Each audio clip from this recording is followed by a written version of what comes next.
Everybody, welcome back to the Portland Trailblazers franchise in my NBA 2K25. And this video was supposed to be 2 games, but instead it will just be 1 game because I'm silly and forgot to stream. So we haven't seen our Trailblazers in a few weeks. College football has kind of taken up all my attention, but we are 5-2, third in the conference power rankings at least. And we are going to take on the New Orleans Pelicans, who are 0-7. Other games this week are games in San Antonio against the Spurs, and then in Minnesota against the Timberwolves, and then at home against Memphis. Now, that game against Memphis, I had, like I said, planned on adding to this video, but I didn't get a chance to do it. So, yeah. Now, what's interesting about the Pelicans is that, again, they're 0-7. We don't want to hand this team their first their first win. So, in a sense, they're not the best team, but they are a team that we could lose to after getting blown out by the Suns. So, we're kind of hoping to bounce back and keep them from getting their first win. So, let's send it down to the court and check out the starting 5, courtesy of the PA announcer. At power forward, Toumani Camara. At center, Donovan Clingan.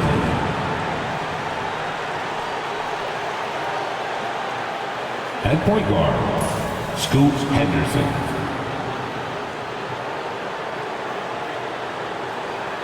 At the other forward position, Deni Avdija. At the other guard position, Anthony Simons. And the head coach of the visiting team is Chauncey Billups.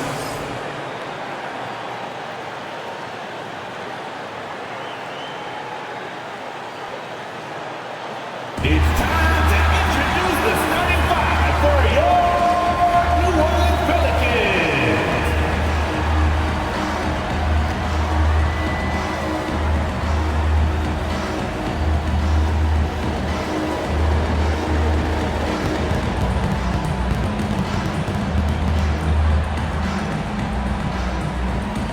The big man, standing 6'8", number 10, Daniel Theis.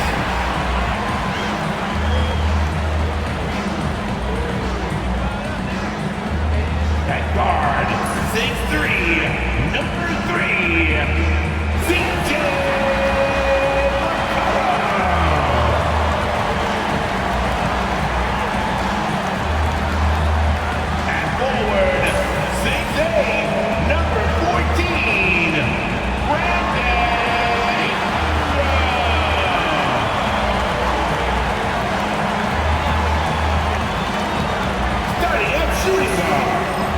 Standing 6'5", number 5, DeJounte Murray.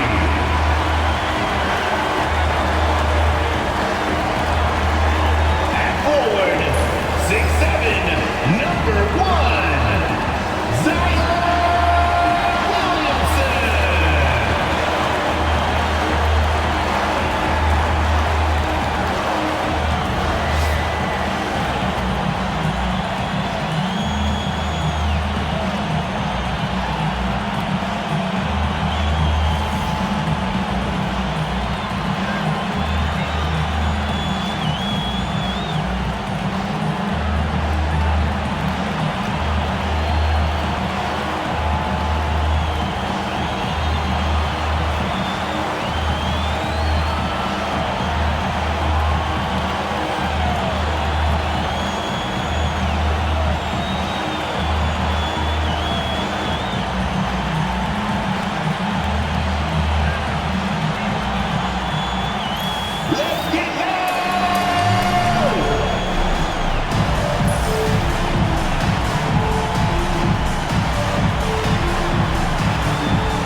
Here's the tip-off, and New Orleans will start with the ball. McCollum dribbling it out. looking for an open man. The former Trailblazer passes it to Ingram. Ingram gets a little wet against the way. Jump shot. Good. New Orleans with the first points of the game. Scoot moving the ball downfield. Down court. I'm used to baseball commentary, okay? To Avia. Looking for the one-handed layup, and it's good. McCollum with the dunk. Pelicans lead at 4-2. 6-4 now. Portland with the ball. 8-7. Another dunk from the Pelicans. Looking to not lose this game. Simons with the three-point jumper, and it's good. 13-9 Portland. Portland with the ball. Henderson. Or Simons, I should say, with the score. 2 points. 6-point lead for the Blazers. Pelicans get on the board with DeJounte Murray. 18-13. Avdia. Anthony with the points. Biggest lead of the night for Portland. And Scoot getting it in as the Blazers pile on against the Pelicans. The crowd here in NOLA is quite quiet.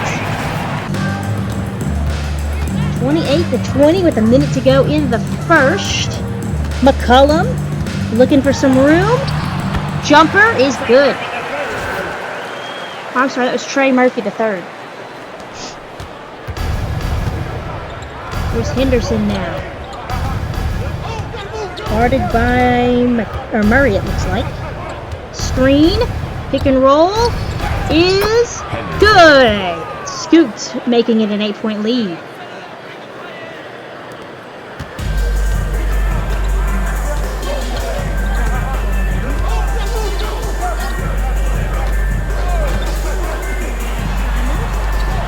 In the lane, up and good.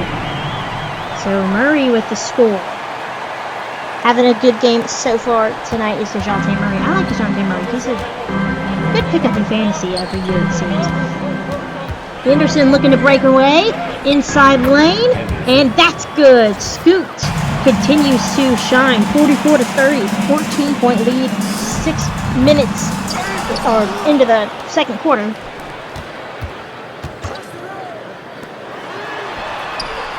Shots. He's good for 3. 46-33. Banton is now in the game, looking to find an open man. And Williams the third is good for the 2 points. 12-point lead for Portland. Banton can't get it in. Second chance opportunity for Portland. And they get it in 41-39. 3 minutes to go in the third. Simons now with the ball, passing it to Jeremy Grant. Inside layup is good. So everybody in Portland having some fun. Robert Williams looking for some open space. 3-point shot is good. So we go to halftime, and as you can tell, it's all Portland. New Orleans has had some easy points here and there, but it's all Portland. As you can see, we are 61% shooting wise, and Scoot Henderson and Anthony Simons are having a nice game, but of course everybody's contributing. It's not just those two, and I really think if everyone can contribute and play their part, then hey, why wouldn't we win some more games? Luka Doncic was your player of the week, as well as Giannis, and we don't have to look at those pictures now, but that was last week. Maybe our guys can get some player of the week reps here. We'll have to see. But this is a game that we knew coming in that we should have won. And as you can see, we have a 25-point lead. And that's also why I wanted to get in a second game, but I forgot to record the second game. So, this is a blowout, and it was pretty much over when before it started. But you never know. You never know what the Pelicans can do. I like their starting three of McCollum, Murray, and Brandon Ingram. And if Zion can stay healthy, which is never the case, he could be a force to be reckoned with. But right now, they're doing nothing, and they are on pace to lose their 8th game of the season. Henderson starting the third with the dunk.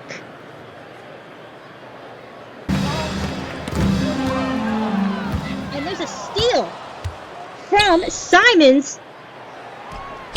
Scoot Henderson. And Scoot puts it in the basket. 75-45, biggest lead of the night. Kamara's gonna get some points on the board. 80-47. There's really not much like interesting commentary I can make of this game. It's just it was over, but like before it started, like I said earlier. But hey, we'll see what New Orleans can do. They still have the box score to worry about, their stats to worry about, and they can't score there. Klingon brings it back down for Portland. Jumper, three-pointer. Anthony Simons. He's good. Anthony continuing to play well. 85-49. Henderson has some clear space, and he throws it up and in. Scoot continuing to impress, not only on the outside, but in the paint as well. Let's see what the Pelicans can do here. Three-pointer is no good. Second chance opportunity gets in. Pat Tice is able to bring it in for New Orleans, so a possession not wasted. 91-57. Might need to also up the difficulty because this is just crazy. Advia looking to cut in, nowhere to go. Henderson with the three is good.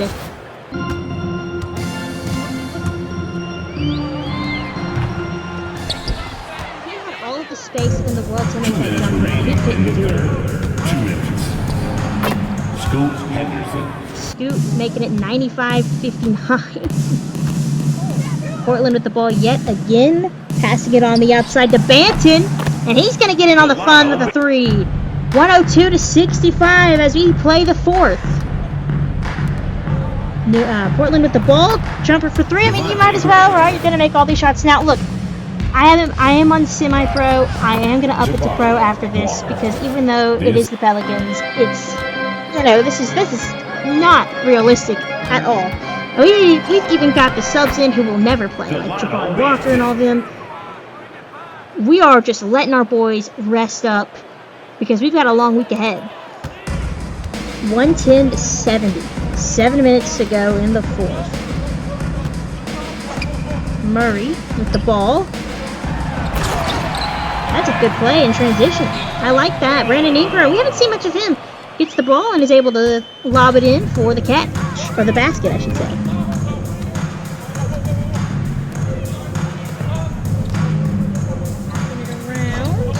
Murphy with the ball.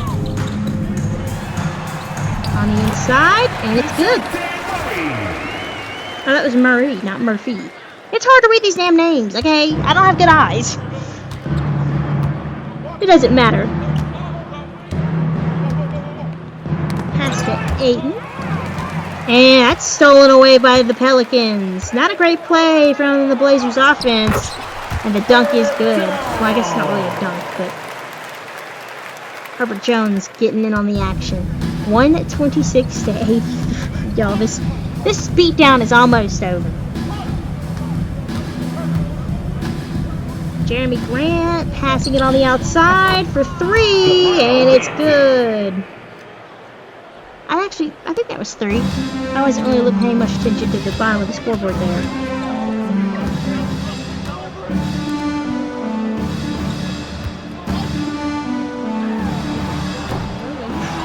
Misses. And that's the other thing. What really kept this game out of the Pelicans' reach for the longest time was that they just couldn't make these easy shots. I mean, he had a lot of open room, but he just, clear view of the basket, but just couldn't make it. And again, they miss. See?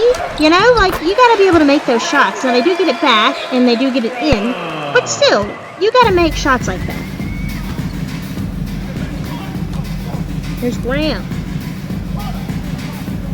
Over to Banton. Just kind of letting time run out.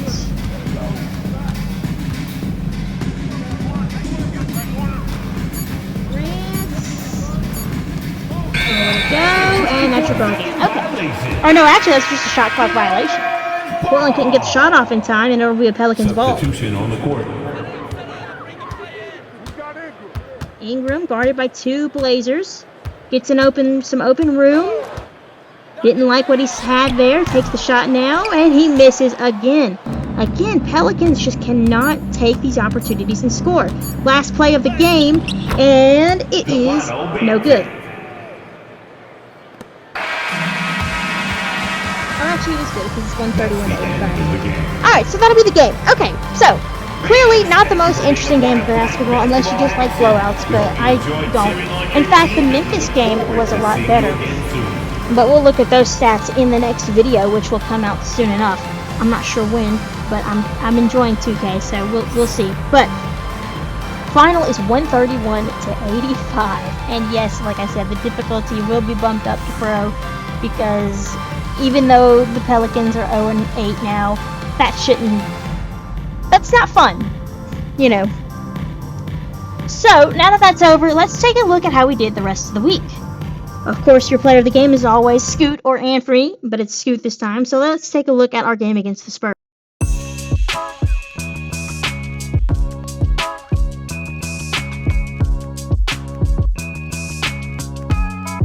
you can see, this game did not go well. In fact, we were on the end of a blowout, the other end of a blowout, as we lose 90 to 110.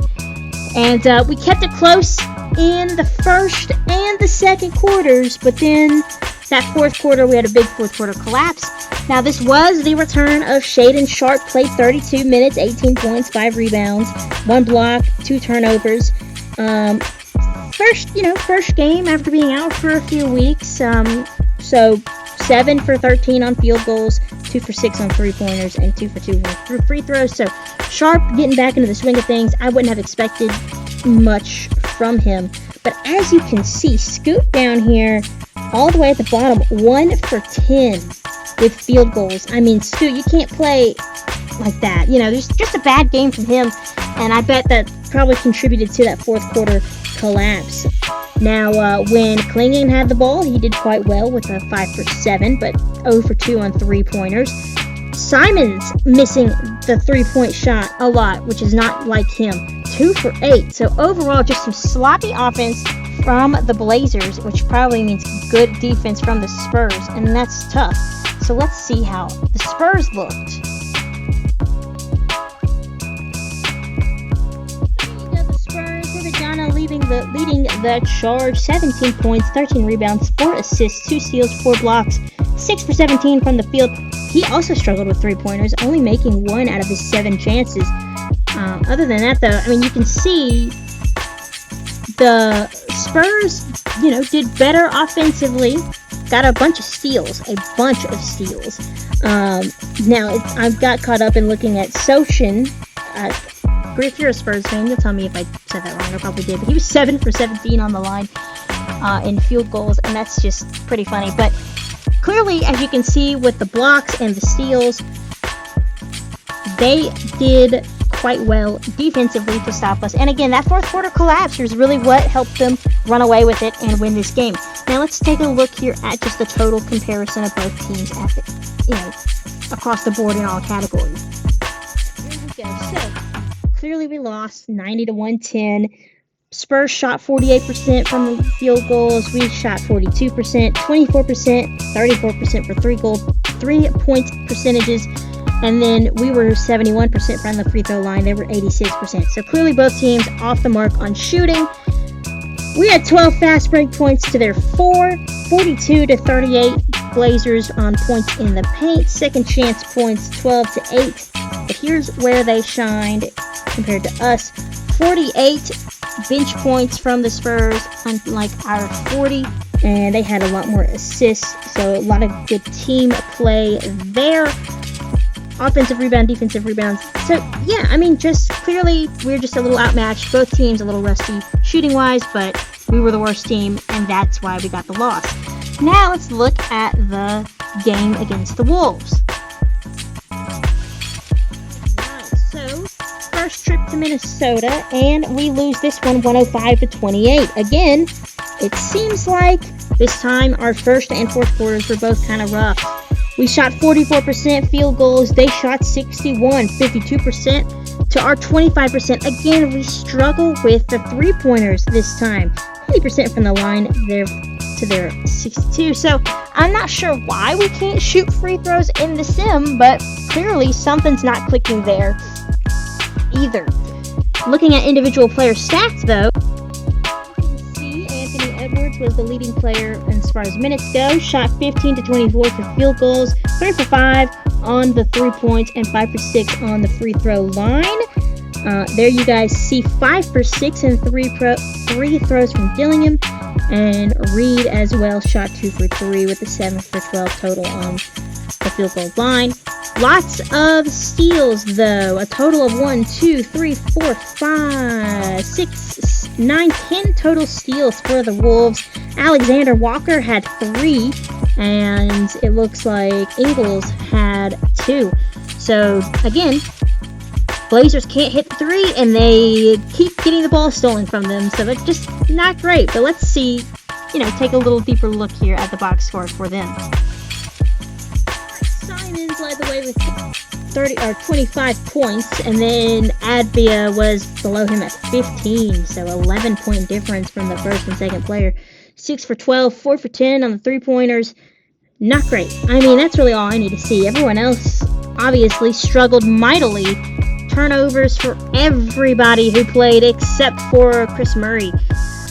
That's just bad. I mean, not a great... I feel like this box score is somehow worse than the Spurs game, because at least in the Spurs game, you could maybe attribute the loss to the fourth quarter collapse, but this one, I mean, we just played bad all around. 6 for 12 field goals, makes for Simons. Advia with 5 for 12. The only person who was kind of reputable when it came to field goals was Klingon, and then he gets hurt.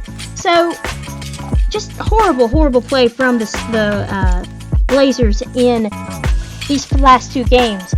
And then next time in the video, we'll check out how they do against the Grizzlies, and in the next week of action as we look to actually play a game against the Hawks. So, bad basketball all around. Hopefully this team can turn it around, but we'll see. Full sellout for the Wolves. That's pretty cool.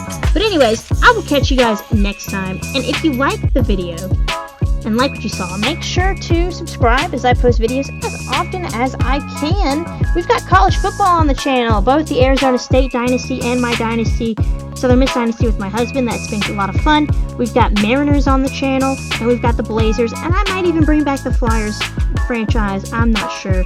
And we also have the Vikings, which I gotta keep working on that one too. Lots of good stuff going around, but lots of precious time too. Not a lot of time. But anyways, I'll catch you guys next time. Take care and have a great rest of y'all's day.